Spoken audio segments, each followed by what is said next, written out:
we're back with our pre-Shabbat messages, and I want to start by thanking everyone.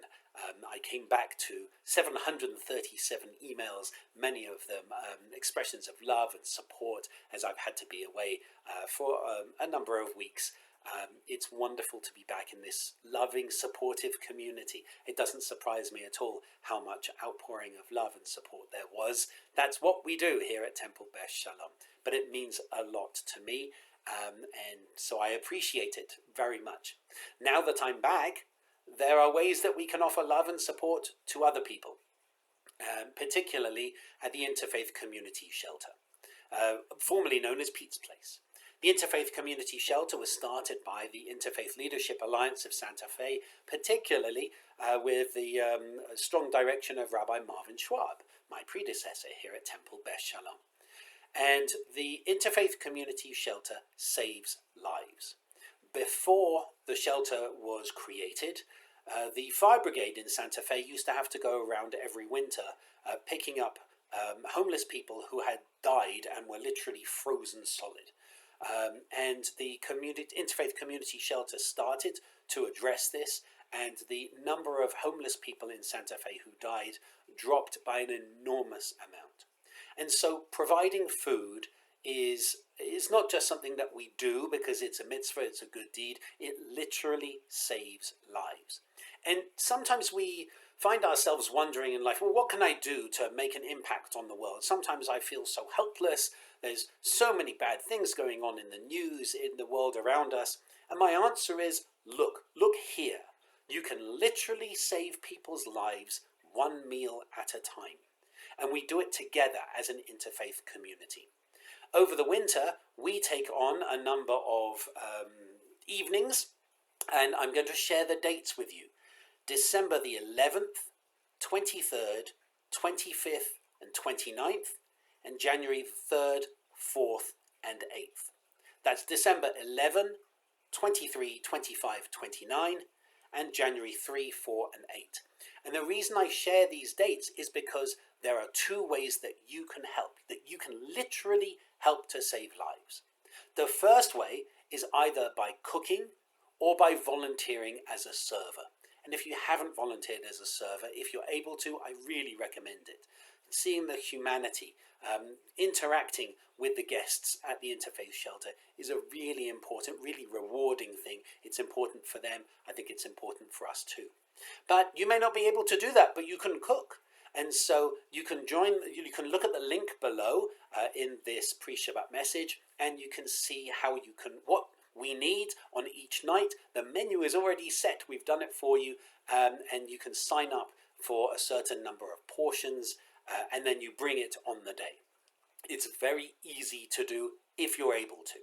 That's December 11th, December 23rd, December 25th, December 29th, and January 3rd, 4th, and 8th. Any of those days, if you can do one, great. If you can do more than one, superb. That's one way to help, either by cooking or by volunteering as a server. The other way to help is if you can't do that, you can help save lives by simply donating money. Because what we will do, if we don't have enough people to cook or to prepare that food, is we will do it, but we have to buy it. And the staff at Temple Beth Shalom will do that here in our kitchen. And we've calculated we're going to need $2,500 in order to do that. And so if you are able to give towards that, if you're not able to cook, and if you're not able to volunteer as a server, but you really want to help save lives of the unhoused in Santa Fe, then you can donate. And you can donate at the link that's below as well. So this, I think, is for me really important. The prophet Isaiah talks, is not this the fast that I desire, to let the bonds of oppression go free, to house the homeless, to feed the homeless. This is it. This is what God wants of us. And it's rewarding to us too. It's really quite extraordinary how in a time when people feel so disempowered, how much power we still have.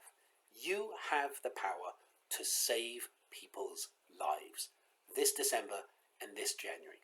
So please click on the link below to either cook or to be a server, or indeed both, or click on the link below to donate money to help us to cook, and we will make sure that the most vulnerable people in Santa Fe, the unhoused, won't freeze this winter. They'll be well fed and well taken care of. I will be returning to services tomorrow morning. This evening, Brian, who has led services with aplomb, I have heard, for the last 6 weeks, Brian's going to be leading the family service. That's at 5:30 this evening. And then tomorrow I'll be returning to services, starting with Torah study. And our Torah study tomorrow is on the power of a good sleep, which is slightly ironic considering the bags under my eyes, but still. The Bible and the rabbis actually have a very different perspective on sleep. And I think it's a very interesting thing to look at, particularly because of our Torah portion where Jacob lays down to sleep. That's our cue into this discussion. So join us in person or online for our Kabbalat Shabbat service tonight, led by Brian, and join us in person or online for our Torah study tomorrow on the power of a good sleep. And then I'll be returning to services in the morning, and I hope to be able to see you either there at that service or Torah study or in the coming weeks. I've missed this community, I've missed you, and I really genuinely hope to see you soon. I wish you Shabbat Shalom.